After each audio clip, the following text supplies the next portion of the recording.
बिस्मिल्लाहिर्रहमानिर्रहीम अस्सलामु अलैकुम रहमतुल्लाहि व बरकातहू। मैं हकीम अजमल राय अजमल हकीम यूट्यूब चैनल से हम आपको नुस्खे बताते रहते हैं और आप इस्तेमाल भी करते रहते हैं और उनसे शफा भी होती है और लोग हमें दुआएं भी देते रहते हैं और हमें कमेंट से भी आगाह करते हैं और हमसे हमारे नंबर्स पे रब्ता भी करते रहते हैं। देखें जी, जो आज आपको नुस्खा बताने वाले हैं वो है कोलेस्ट्रोल के हवाले से। कोलेस्ट्रोल हमारी रोज़मर्रा ज़िंदगी में इतना एक लफ्ज़ इस्तेमाल होता है कि जिसकी इंतहा नहीं है, और कोलेस्ट्रोल के लिए बहुत ज़्यादा लोग अद्वियात भी इस्तेमाल करते हैं और बहुत ज़्यादा अपना पैसा भी खर्च करते हैं, लेकिन उसके बावजूद कोलेस्ट्रोल से जान नहीं छूटती। सबसे पहले तो हमें ये बात समझनी होगी कोलेस्ट्रोल है क्या चीज़। अगर हमें ये समझ आ गई कोलेस्ट्रोल क्या है तो हमें अद्वियात इस्तेमाल करने की ज़रूरत ही नहीं पड़ेगी। हम खुद जो डेली रूटीन में खुराक खा रहे होते हैं उसमें एतदाल लेके आएंगे तो हम ठीक हो जाएंगे। हमारे जिस्म में जो कोलेस्ट्रोल की मिकदार बढ़ चुकी होगी हमारी उससे जान छूट जाएगी। कोलेस्ट्रोल दो अल्फाज का मजमूआ है, यूनानी अल्फाज का। नंबर एक कोल, नंबर दो स्ट्रियोस। कोल का मतलब है सफ़रा, स्ट्रियोस का मतलब है ठोस, चमकदार, सख्त।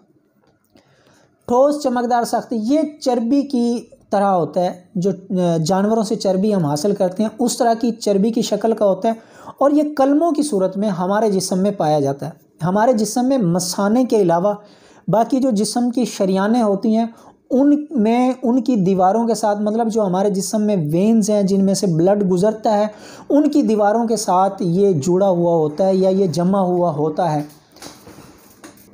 जब इसकी मिकदार बहुत ज़्यादा हो जाती है, बढ़ जाती है, तो हमें ख़तरनाक बीमारियां लाहक होना शुरू हो जाती हैं। आप इसका अंदाज़ा यूँ लगा सकते हैं कि अमेरिकन और यूरोपियन ममालिक के जो लोग हैं, अगर आप वहाँ पे जाएं तो वो कोलेस्ट्रोल के खौफ की वजह से काफ़ी सारी कुदरती चीज़ें इस्तेमाल ही नहीं करते। काफ़ी सारे फ्रूट्स, सब्ज़ियाँ और काफ़ी सारी ऐसी अल्लाह तबारक व तआला की नेमतें हैं कि वो इस्तेमाल नहीं करते। उनके दिल दिमाग में कोलेस्ट्रोल का इतना ज़्यादा खौफ हो चुका है, उन्हें पता है कि कोलेस्ट्रोल बढ़ जाने की वजह से क्या क्या बीमारियां, क्या क्या मसाइल लाहक हो सकते हैं। जिसके जिस्म में कोलेस्ट्रोल बढ़ गया उसके जिस्म में काफ़ी ज़्यादा बीमारियां उसके जिस्म पे लाहक हो जाती हैं। उसका जिस्म वीक होना, उसका जिस्म कमज़ोरियों में मुब्तला, उसका जिस्म बीमारियों में मुब्तला होना शुरू हो जाता है। मगर ये कोई इतनी बड़ी बीमारी नहीं है, इससे इतना ज़्यादा खौफज़दा होने की ज़रूरत नहीं है।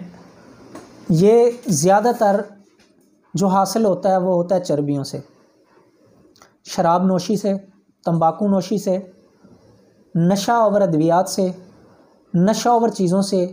जो लोग नशे के आदी होते हैं, नशे में मुब्तला होते हैं, जो लोग चर्बियों वाली चीज़ें ज़्यादा खाते हैं उनके जिस्म में कोलेस्ट्रोल ज़्यादा पाया जाता है। चर्बियों वाली चीज़ों से आप इज्तनाब करें, गोश्त कम से कम खाएं। जो गोश्त खूर लोग होते हैं, जो गोश्त ज़्यादा इस्तेमाल करते हैं, उनके जिस्म में भी कोलेस्ट्रोल की मिकदार बढ़ जाती है। कोलेस्ट्रोल की मिकदार बढ़ जाने की वजह से क्या होता है, खून का कवाम गाढ़ा हो जाता है, खून गाढ़ा होना शुरू हो जाता है, खून गाढ़ा होना शुरू हो जाता है, खून का कवाम गाढ़ा होना शुरू हो जाता है। इसका सबसे पहले तो हमने अपनी खुराकों में एहतियात करना है। खुराकों में एहतियात क्या करना है कि जो हम गोश्त अगर खाते भी हैं तो कोशिश करें कि हम कबूतर का गोश्त इस्तेमाल करें। या जिन लोगों के जिस्म में कोलेस्ट्रोल बढ़ चुका है, वो इलाज कर कर के थक चुके हैं और उनका कोलेस्ट्रोल कंट्रोल नहीं हो रहा और वो बहुत सारी ग़िज़ाओं से परहेज़ कर रहे हैं, तो उनको चाहिए कि वो कुछ अर्सा कबूतर का गोश्त इस्तेमाल करें या देसी मुर्गी का गोश्त इस्तेमाल करें। फार्मी जो ब्रैलर है, फार्मी मुर्गी या ब्रैलर, इसमें बहुत ज़्यादा चर्बी पाई जाती है। ये भी हमारे जिस्म में कोलेस्ट्रोल को बढ़ाते हैं। अगर आप इसको सही तरीके से नहीं पकाते, अगर आप इसको कच्चा पक्का भून के खा लेते हैं, अगर आप इसको पहले बॉयल नहीं करते, बॉयल करने के बगैर आप इसको पका के खाते हैं, तो तब भी आपके जिस्म में, याद रखिएगा, कोलेस्ट्रोल की तादाद बढ़ जाएगी।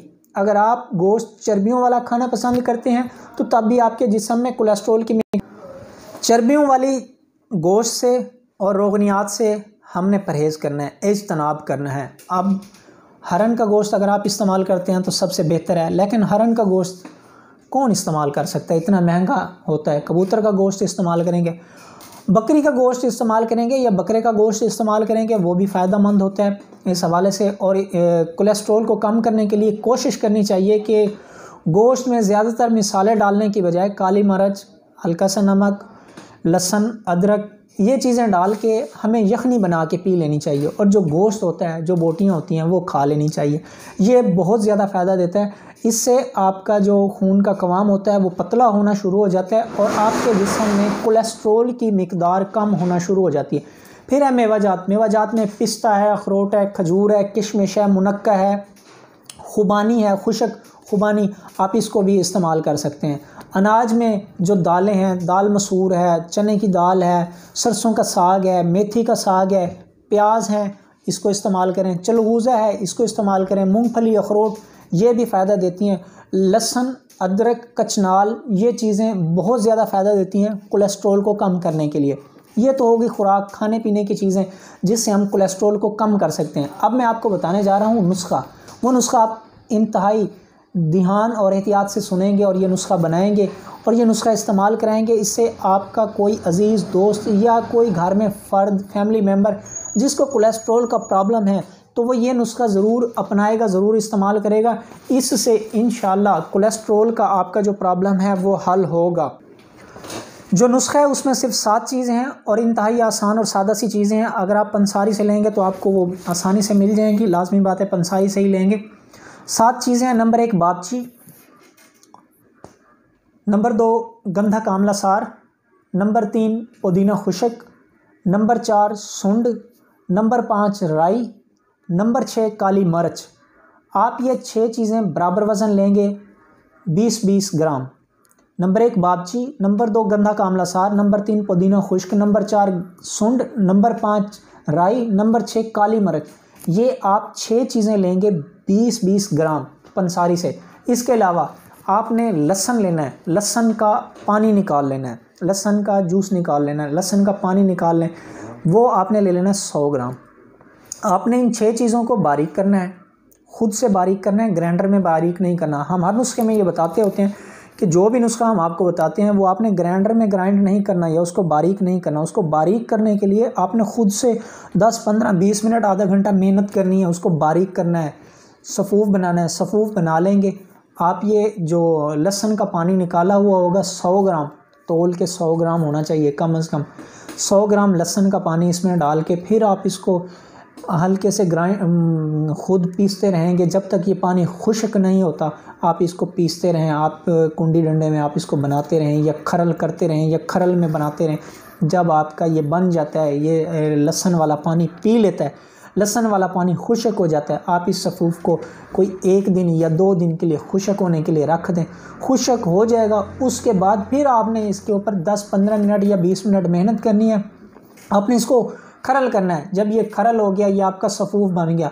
अब इसका तरीका इस्तेमाल है, आपने इसको इस्तेमाल कैसे करना है। आपने वही 1 चुटकी, क्योंकि मैं आपको जो तरीका इस्तेमाल बताता हूँ वो बिल्कुल इंतहाई सादा होता है। हम तो अपने दवाखाने पर, अपने क्लिनिक पर, अपने मकतब पर अपने मरीज़ों को ये कैप्सूल की शेप में देते हैं या हम इसकी टैबलेट्स बना लेते हैं। अगर मैं कैप्सूल का बताऊं, या बाज़ दफ़ा ये होता है 500 mg का कैप्सूल बताते हैं, बंदा लेने के लिए मार्केट से या पंसारी से या किसी मेडिकल स्टोर से जाता है, वो 500 mg वाला भूल जाता है, उसको 1000 mg का कैप्सूल दे दिया जाता है।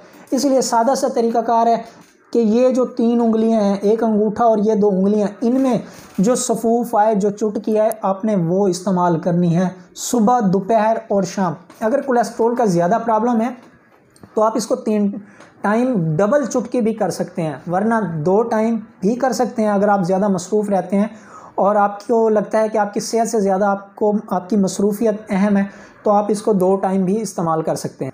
2 टाइम आप इस्तेमाल करेंगे नीम गर्म पानी के साथ। जिस किसी को भी कोलेस्ट्रॉल का मसला है वो इस नुस्खे को 15-20 दिन, 1 माह, अगर ज़्यादा प्रॉब्लम्स हैं तो आप इसको 2, 2.5 या 3 माह तक भी इस्तेमाल कर सकते हैं।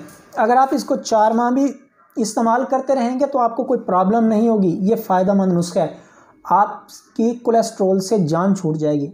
आपको अगर ये वीडियो पसंद आई हो, अगर ये हमारा नुस्खा पसंद आया हो, हाँ एक बात याद रखिएगा, हम जितने भी आपको नुस्खे बताते हैं वो हमारे पिछले 10-12 साल से तजर्बे में से गुजरे होते हैं। हम आपको वो नुस्खे बताते हैं जो हम अपने मरीज़ों को ऑलरेडी इस्तेमाल करा चुके होते हैं या जिनसे हम रिज़ल्ट ले चुके होते हैं, या रिसेंटली वो हमारे मतलब पे नुस्खे चल रहे होते हैं। हम आपको वो नुस्खे बताते हैं फ़ी सबीलिल्लाह। आप ये नुस्खा बनाएंगे, अपने दोस्तों को, अजीज़ों को, जिसको भी कोलेस्ट्रॉल का प्रॉब्लम है उसको इस्तेमाल कराएंगे। रिज़ल्ट मिलेगा, हमारे लिए दुआ करेंगे, हमारे वालिदैन के लिए भी दुआ करेंगे और हमारे चैनल का ख्याल रखेंगे, अपनी सेहत का ख्याल रखेंगे। अगर आपको ये नुस्खा पसंद आए हमें कमेंट से आगाह कीजिएगा, इसको इस्तेमाल करने के बाद इसका रिज़ल्ट बताइएगा, दूसरों को भी बताइएगा और हमारे चैनल को सब्सक्राइब ज़रूर कीजिएगा। इसके अलावा आप अगर सेहत के मुतालिक कोई भी हमसे सवाल पूछना चाहते हैं, लेडीज़ के हवाले से, बच्चों के हवाले से, बड़ों के हवाले से, बुज़ुर्गों के हवाले से, या आपको कोई मसला है, आप इलाज कर कर के थक चुके हैं, आप पैसा बहुत ज़्यादा लगा चुके हैं, आप ठीक नहीं हो रहे, कोई भी प्रॉब्लम है, तो आप हिकमत पे यकीन रखें, हिकमत से सारे इलाज हो जाते हैं। आप हमें कॉल करें, डिस्क्रिप्शन में हमारा नंबर दिया हुआ है, आप हमें कॉल करें, अपनी सेहत के मुतालिक जानें, अपनी बीमारी के मुतालिक जानें, उसका इलाज जानें और आप सेहत पाएँ और हमारे लिए दुआ करें। इसी के साथ हकीम अजमल राय को इजाज़त दीजिए। नेक्स्ट वीडियो को फिर हाज़िर होंगे। अल्लाह हाफ़िज़। अस्सलामु अलैकुम रहमतुल्लाह।